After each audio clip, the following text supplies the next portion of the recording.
بسم الله الرحمن الرحيم الحمد لله نحمده ونستعينه ونستغفره ونؤمن به ونتوكل عليه ونعوذ بالله من شرور أنفسنا ومن سيئات أعمالنا من يهده الله فلا مضل له ومن يضلله فلا هادي له ونشهد أن لا إله إلا الله وحده لا شريك له ونشهد أن سيدنا وحبيبنا وسندنا ومولانا محمدا عبده ورسوله صلى الله تبارك وتعالى عليه وعلى آله وصحبه وبارك وسلم تسليما كثيرا كثيرا.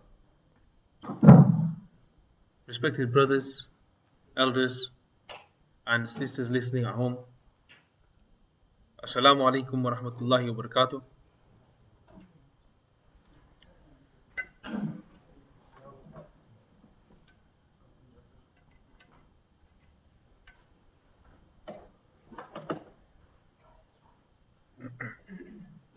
Bismillah ar-Rahman ar-Rahim.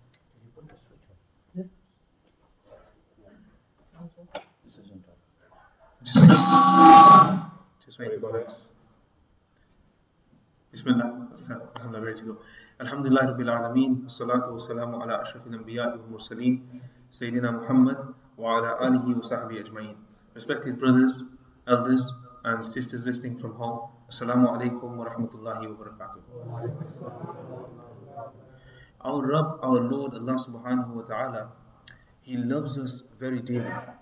He loves His creation very, very dearly. And our Rabb and our Lord Allah subhanahu wa ta'ala, He wants us to connect with Him. Allah ta'ala says in the Quran, He tells us the reason for our existence. And He says, وَمَا خَلَقْتُ الْجِنَّ وَالْإِنسَ إِلَّا لِيَعْبُدُونَ. Generally, this is translated as, I have not created jinn and mankind, but that they worship me. So it's generally translated as, the purpose of our existence is to worship Allah subhanahu wa ta'ala. However, does Islam want us to sit on a prayer mat 24/7? Is that what Islam requires of us? Or to be walking with a tasbih with us? At every moment just do tasbih and nothing else in our life? No, Islam is more broader than that. As we know, Rasulullah sallallahu alaihi wasallam has encouraged us to have good manners. He's encouraged us to interact with our friends, our neighbors, our family members, right, in a correct manner. And we also have to carry out our own business transactions, right? We have to make means to live. This is all part of our wonderful religion. So, this verse that we listen to, this verse that we heard right now, وَمَا خَلَقْتُ الْجِنَّ وَالْإِنسَ إِلَّا لِيَعْبُدُونَ, it's commonly translated as, I have not created jinn or humankind, but that they worship me. However, if we look at the word يَعْبُدُونَ, and we look where it comes from, it comes from the root letters abada. And these root letters, this word abada, it means more than just worship on a prayer mat. It means more than just rosa and your fasts and the rituals of Hajj. But the word abada actually means how can we put it? To serve. Okay, to serve Allah subhanahu wa ta'ala. So Allah has created us to be in His servitude and to serve Him. And now if you think about it, that when we carry out any order of Islam, when we follow the rules of the Quran and the Hadith, what are we doing? We are serving Allah subhanahu wa ta'ala in the way He has prescribed for us. That is what ibadah is.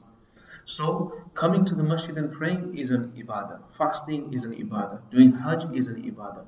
Being good to our neighbors is an ibadah. Helping and fulfilling the rights of our children, of our spouses, that is an ibadah. Okay? So Allah is telling us that why have I created you? So you be in my servitude, so you be in my service. You do as I want you to do. This is the reason why we have been created. So it's more than just what we perceive as worship. Yeah, and just being on a prayer mat. Islam is a way of life. It's not just the rituals of Hajj. It's not just praying. It's not just song. It's not just the speech. But it's more than that. It's a complete way of life. It is a complete system. What has Allah subhanahu wa ta'ala sent to us? He sent us Rasulullah sallallahu alayhi wa sallam. and Rasulullah sallallahu alaihi wasallam received the Quran. And in these two things, in the Quran and the Hadith of Rasulullah sallallahu alaihi wasallam, is our guidance and is our salvation. So what do we need to do, my dear brothers and sisters? What do we need to do? We need to make a connection with the Quran and the Hadith of Rasulullah sallallahu alaihi wasallam. This is how we are going to understand what the Quran wants from us, what the Hadith wants from us, what Allah wants from us. We need to build a connection with Allah subhanahu wa ta'ala's book and with the words of Rasulullah sallallahu alaihi wasallam. How can we do this? One way is to start learning the Arabic language, and then we can interact with the Quran. So today, the focus of today's session and today's speech is to talk about the Arabic language and the beauty of the Arabic language.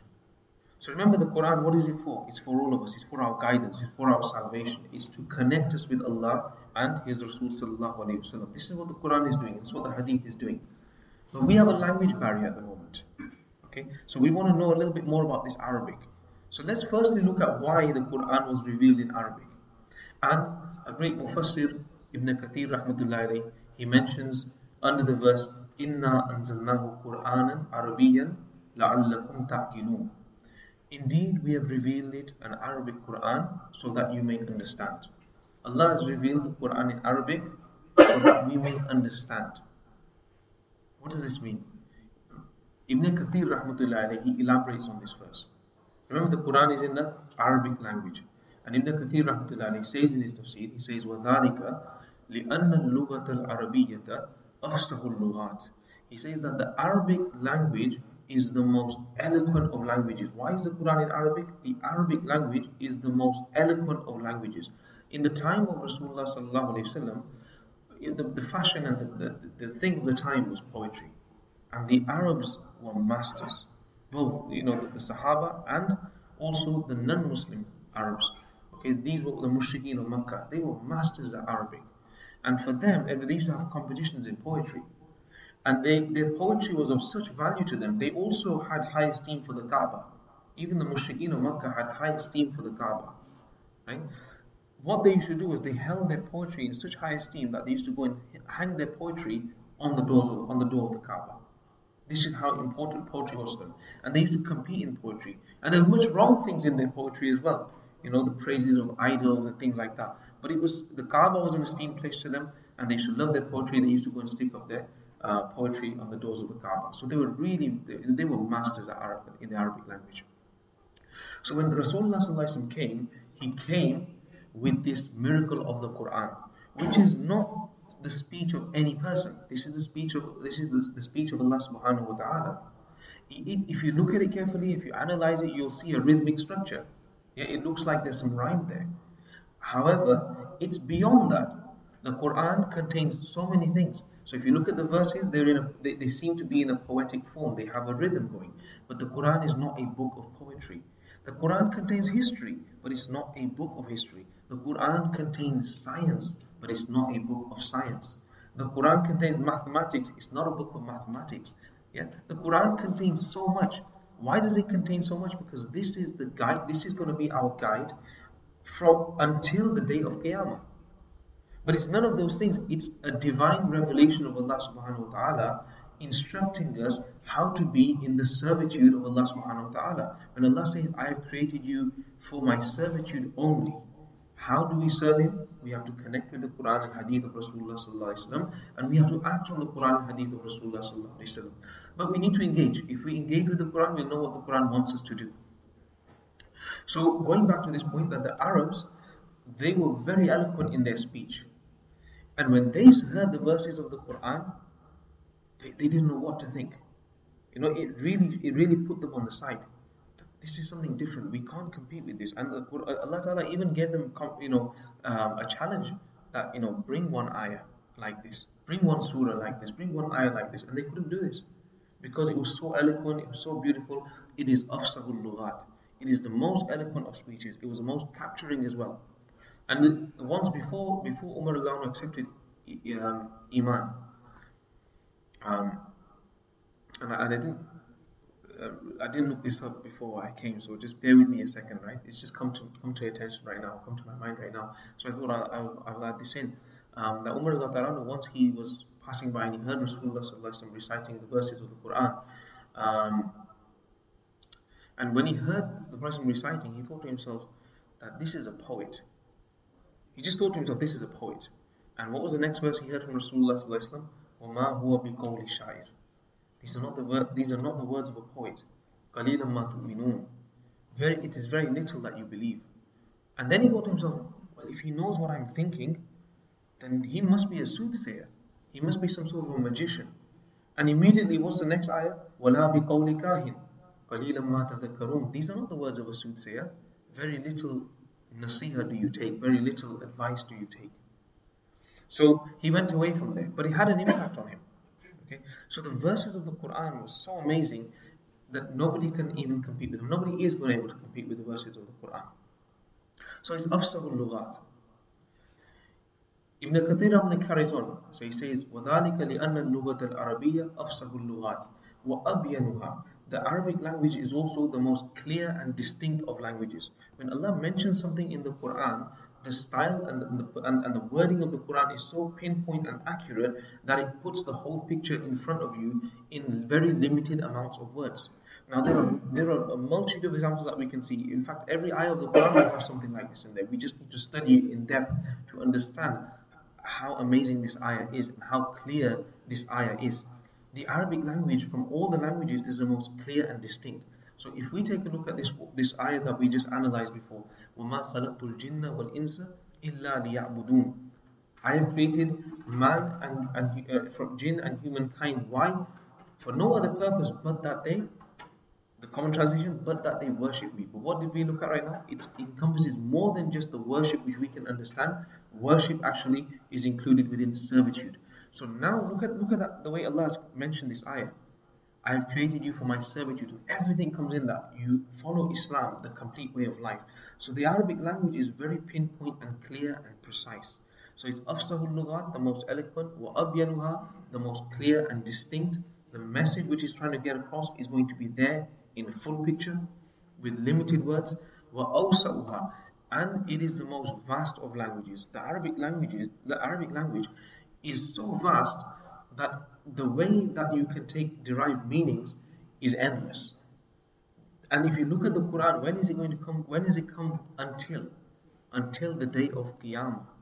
So it is a guide for the people that came before us at the time of the Prophet ﷺ, and it is a guide all the way to the day of Qiyamah, and everything in the Quran is relevant to us. It is the most vast of languages. It's a small book. If you think about it, it's there for eternity now, right? It's there till the end of time. It's a small book in comparison to how long we are going to be using it for. Yeah? And there are ulama and there are sulaha who actually finish one Quran khatam a day. There are people who recite this book in one day. It's famously noted that some of the Sahaba had read the whole Quran in 2 rak'ah. Imam Abu Hanifa rahmatullah has also done this. He's read the whole Quran in 2 rak'ah.